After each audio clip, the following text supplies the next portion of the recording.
একদিন শহরের বাজার থেকে বড় একটা নিউজ হলো, মাছের গোদাম থেকে এক রাতে ২০০ কিলো ইলিশ চুরি হয়ে গেছে।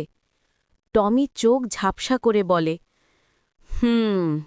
গন্ধায় ক্লিয়ার ফিশি স্মেল আছে। চোরের পায়ের গন্ধও এখনো রয়েছে। প্রফেসর মেয়টার নোটবুকে লিখতে লিখতে বলল, টমি, এই স্মেলে সোডিয়াম ক্লোরাইড কনসেন্ট্রেশন নর্মালের চেয়ে বেশি।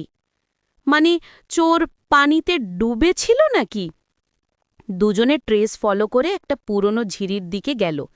সেখানে ছোট ছোট পা ছাপ দেখে টমি চিল্লে উঠল, এই তো বার্ড ফুটপ্রিন্ট, কিন্তু এটা মুরগির না, পেঙ্গুইনের। তার পরের দিন শহর জুড়ে আরও একটা খবর, ডিটেকটিভ অ্যাসোসিয়েশনের গোল্ডেন বোন ট্রফি চলে গেছে। টমির চোখ জলজল। ও নো, ওইটা আমার গ্র্যান্ডফাদারের প্রাইজ ছিল। মেয়টন শান্তি করে বলল, কাম ডাউন টমি, ক্লু যেখানে সলিউশন সেখানে। ল্যাবে বোনের কেসিংয়ে মাইক্রোস্কোপিক স্ক্র্যাচ দেখে প্রফেসর বলল, এই স্ক্র্যাচ প্যাটার্নটা অনলি একরকম মেটেলের, আইসবার্গ ড্রিল। পেঙ্গুইন মাফিয়া ছাড়া কেউ এটা ইউজ করে না।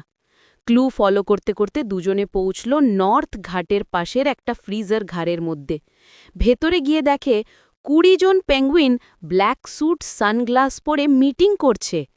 বস পেঙ্গুইন ডেস্কে বসে সিগারের চায়ে বলল, ওয়েলকাম ডিটেকটিভ কুকুর আর জিনিয়াস বিড়াল। আমরা মাছ নিয়ে চলে গেছিলাম, কিন্তু তুমি বোনের জন্যও এখানে আসবে মনে করিনি। টমি ঘ্যার ঘরে গন্ডা নিয়ে বলল, বোনটা কোথায়? পেঙ্গুইন হাসিয়ে বলল, তোমাদের প্রসঙ্গে মাছ আর বোন এক্সচেঞ্জ করতাম, মার্কেট ক্যালকুলেট করতাম, কিন্তু তোমার বিড়াল বন্ধু আমাদের ফ্রিজের হ্যাকিং করে ফেলেছে। মেয়টন চশমা তুলে বলল, হ্যাকিং? না রে বাবা, আমি শুধু তোমাদের ফ্রিজের টেম্পারেচার শুধরে দিয়েছিলাম। টু মাচ আইস, আনহেলদি। পেঙ্গুইন মাফিয়া চোখ বড় করে গেল। পেঙ্গুইনরা টমিকে ধরবার জন্য আগিয়ে আসতেই মেয়টন একটা গ্যাজেট বের করে বলল, presenting anti sleep eye spray. মেয়টন ফ্লোরে স্প্রে করল, পেঙ্গুইনরা স্লিপারে পা দিল, সবাই স্লাইড করে ঝিরের মতো গুলে ঘুরতে লাগল। টমি এক ঝন্টা বার করে বোনটা তুলে নিয়ে দিল।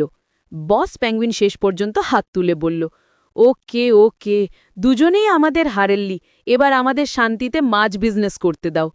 টমি বলল, বিজনেস করো, কিন্তু চুরি করো না। দুজনে শহরে ফিরে আসতেই সবার টাকা, মাছ, বোন সব পেয়ে গেল। টমিকে আবার ট্রফি দেয়া হলো। রিপোর্টার্সরা জিজ্ঞেস করল, এই জুটি কিভাবে এত রিস্কি কেস সলভ করেন? টমি হাসিয়ে বলল, আমার নোজ আর তার ব্রেন দুইটা যদি জোর হয়, রহস্য চিপিয়ে বেড়ে আসে। মেয়টন শান্তভাবে কফি খেতে খেতে বলল, সায়েন্স সলভস, নোজ অ্যাপ্রুভস। দুজনে আবার নতুন কেসের অপেক্ষায় বসে রইল। ভিডিওটি ভালো লাগলে লাইক, কমেন্ট, শেয়ার করতে ভুলবেন না। এরকম আরও নতুন গল্প শুনতে চ্যানেলটিকে সাবস্ক্রাইব করে দেবেন।